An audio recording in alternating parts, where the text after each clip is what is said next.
Hello दोस्तों, स्वागत है आपका डीसीसी में। आज हमारी इस वीडियो में हम क्लास 10th चैप्टर 3 को समझेंगे। सबसे पहले आज हमारी इस वीडियो में हम इंट्रोडक्शन पर समझेंगे कि इस चैप्टर में है क्या, पूछा क्या गया है, और हम बेसिकली थोड़ा सा इस पे ध्यान देंगे।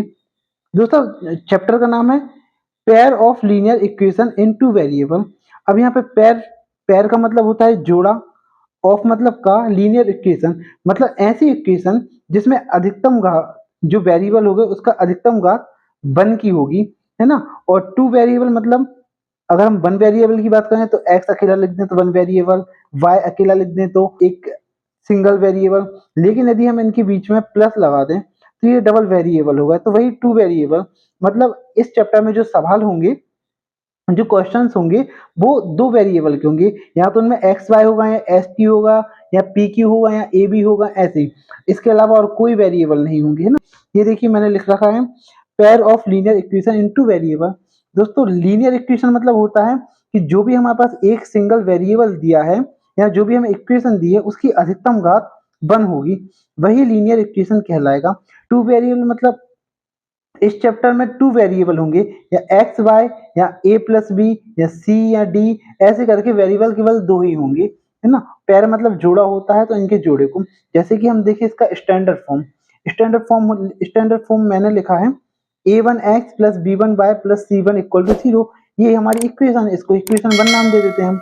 ए two X plus B two Y plus C two equal to zero, इसको हम इक्वेशन सेकेंड नाम दे देते हैं। तो यही इसमें जो ए बी सी, ये क्या है, यहाँ पे हम संख्याएं लिखेंगे, नंबर लिखेंगे, जैसे कि 2x plus 3y equal seven, या +7 इक्वल टू जीरो, इस तरह से हम इक्वेशन लिखेंगे। तो ए बी सी क्या होंगे, हमारे कॉफिशिएंट होंगे। कॉफिशिएंट मतलब नंबर, कोई भी natural number, whole number, integer number हम यहाँ पे लिख सकते हैं। एक्स वाई ये वेरिएबल होंगे, इनकी अधिकतम पावर जो होगी ना, हाईएस्ट पावर इसकी वन होगी, है ना, तभी ये लीनियर लीनियर इक्वेशन कहलाएगा।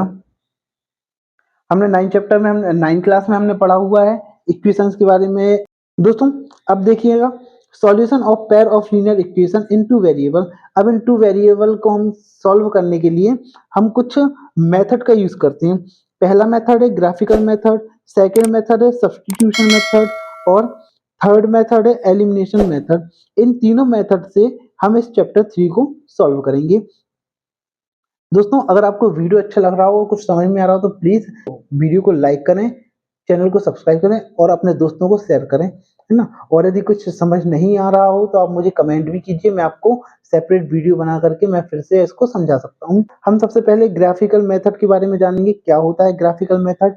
ग्राफिकल मेथड वह मेथड होता है जिसमें दो इक्वेशंस दे रखी होती हैं या हमें इक्वेशंस बनानी होती हैं। अब कैसे करेंगे? ग्राफिकल मेथड जानने से पहले हमें कुछ नियम होते हैं, कुछ रूल्स होते हैं जिनको हमें देखना होता है। तो सबसे पहले हम इसके रूल्स को ही पढ़ेंगे। दोस्तों, रूल्स में फर्स्ट रूल होता है a1 upon a2 equal is not equal to v1 upon v2। मतलब हमें कुछ इक्वेशन दे रखी होगी, इसको हम और अच्छे से एग्जांपल से समझेंगे। पहले भी थोड़ा सा आप ये मोटा मोटा ही समझ लीजिए। जब a1 upon a2 is not equal to v1 upon v2 होगा तो वह होंगी इंटरसेक्टिंग लाइन। इंटरसेक्टिंग लाइन का मतलब एक लाइन, मतलब दो लाइन किसी एक बिंदु पे दोनों को इंटरसेक्ट कर रहा है, किसी एक पॉइंट पे दोनों को एक दूसरे से इंटरसेक्ट कर रहा है, और इसके हमें वन सॉल्यूशन मिलेगा। जब कोई एक बिंदु पे दो लाइन टकराएंगी और बिंदु सिर्फ एक ही रहेगा तो हमें वन सॉल्यूशन ही मिलेगा। Same a1 upon a2 equal to v1 upon v2 equal to c1 upon c2। मतलब a1 अपॉन a2 की वैल्यूज v1 v2 और c1 c2 तीनों के इक्वल होगी तो वो कोइंसिडेंट लाइन होंगी। कोइंसिडेंट लाइन मतलब यदि एक लाइन मैंने ऐसे खींची है और इसी के ऊपर से मैंने एक और लाइन बना दी है तो ये कोइंसिडेंट लाइन होगी। कोइंसिडेंट लाइन मतलब एक के ऊपर एक लाइन, और इसके मैनी सॉल्यूशन होंगे। क्यों? क्योंकि अगर हम इस पे कहीं पे भी पॉइंट लगा दें तो जितने भी पॉइंट होंगे सभी के सॉल्यूशन होंगे, इसलिए मैनी सॉल्यूशन।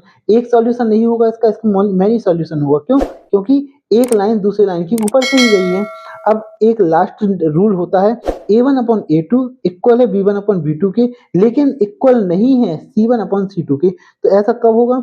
जब लाइन पैरेलल होंगी। पैरेलल मतलब समानांतर होगी, एक दूसरे के सामने होगी और सीधी होगी। जैसे कि आप देख सकते हैं रेल की पटरियां, दोस्तों रेल की पटरियां पैरेलल लाइन होती है, वो कभी एक दूसरे से मिलती नहीं है ना। जब पैरेलल लाइन होंगी तो उसका नो सॉल्यूशन होगा, कोई भी सॉल्यूशन उसका नहीं होगा उस क्वेश्चन का। अब थोड़ा सा हम एग्जांपल देख लेते हैं। दोस्तों एग्जांपल में मैंने ले रखा है x plus 3y equal to 6, 2x minus 3y equal to 12। यहाँ पर यदि देखें तो इसके साथ कुछ नहीं है तो हम 1 मान लेते हैं, है ना। अब a1 की वैल्यू 1 हो गई, a2 की वैल्यू ये हो गई a1 upon a2, v1 upon v2, c1 upon c2। इनकी जो वैल्यू है हम इन इक्वेशंस में से ही निकालेंगे। a1 अपॉन a2 की वैल्यू 1 अपॉन 2 हो गया, v1 अपॉन v2 की वैल्यू 3 अपॉन माइनस 3 हो गया। अब C1 अपॉन C2 की निकालने की जरूरत नहीं है, क्यों नहीं है? क्योंकि देखना A1 और A2 1 अपॉन 2 हो गया, B1 और B2 3 3 हो गया, मतलब यदि हम इसको काटेंगे तो -1 आएगा। A1 upon A2 is not equal to B1 upon B2, है ना। तो ये कौन सी लाइन हो गई? Intersecting line. अगर इंटरसेक्टिंग लाइन हुई तो कम से कम हमारे लिए एक सॉल्यूशन तो उसमें मिलेगा। अब कैसे निकालेंगे हम सॉल्यूशन, चलिए इसको देखते हैं। अब ये जो हमारे पास सॉल्यूशन आया है A1 upon A2 is not equal to B1 upon B2, इसको यदि हम ग्राफिकल में बनाना है, ग्राफिकल में बनाने के लिए हमें x और y की वैल्यूज चाहिए। हमें दो इक्वेशन दे रखी हैं, जैसे कि एग्जांपल में हमने दो इक्वेशन ली थी, अब दोनों को हमें सॉल्व करना होगा। सबसे पहले हम इक्वेशन 1 को यहाँ लिख लेते हैं। यहाँ पे हम x की, यदि हम y की वैल्यू 0 मान लेते हैं तो इसको हम इस बॉक्स में लिख लेंगे। y की वैल्यू यदि हम 0 मानेंगे तो x बराबर क्या हो जाएगा? y का यदि मल्टीप्लाई, यदि हम इसको 3 और 0 लिखें, 3 का मल्टीप्लाई 0 में होगा तो 0 ही आएगा। तो x की वैल्यू हमारे पास 6 आ जाएगी और y की वैल्यू हमने 0 मानी है, लेट की है। तो हमारे पास एक तो इक्वेशन की वैल्यू ये मिल गई, और दूसरा यदि हम x की वैल्यू 0 मान लें, यहाँ पे हमने पुट कर दिया x इक्वल टू 0, ये इस तरह से। अब यदि हमने x की वैल्यू 0 मान ली और हम इस पूरे इक्वेशन को सॉल्व करेंगे तो y की वैल्यू हमें 2 मिलेगी। सेम ऐसे ही यहाँ पे हमने इक्वेशन सेकंड लिख ली, इक्वेशन सेकंड को हमने सॉल्व किया, यहाँ पे इक्वेशन सेकंड लिख ली। यदि हम y की वैल्यू 0 मानेंगे, तो y की वैल्यू 0 मानेंगे, इस पूरे को सॉल्व करेंगे इतने नंबर को, तो हमें x की वैल्यू 6 मिल जाएगी, है ना। और यदि हम x जब हमें 6 मिल गया तो हमने यहाँ पे लिख लिया। अब यदि हमने y की वैल्यू यहाँ 0 मानी थी, अब यहाँ पे हम x की वैल्यू 0 मानते हैं, तो हम इस पूरे इक्वेशन को फिर से सॉल्व करेंगे तो हमारे लिए 4 मिल जाएगा। अब हमें इसको ग्राफिकल में बनाना है, तो ग्राफ में ये मैंने नीचे ग्राफ भी बनाया हुआ है। यहाँ पे देखिए हमने सबसे पहले हमारे पास क्या है, x की वैल्यू, फर्स्ट इक्वेशन को सॉल्व करेंगे, x की वैल्यू 6 है और y की वैल्यू 0 है, इस वाले को सॉल्व करेंगे तो सबसे पहले हम इसको देख लो। x की वैल्यू x एक्सिस पे 6 है और y की वैल्यू 0 है, तो हमने यहाँ पे 0 यहाँ पे x लिख दिया, है ना। और जो जिस वैल्यू को हमने पॉइंट किया है उसको यहाँ पे ब्रैकेट में लिख दिया।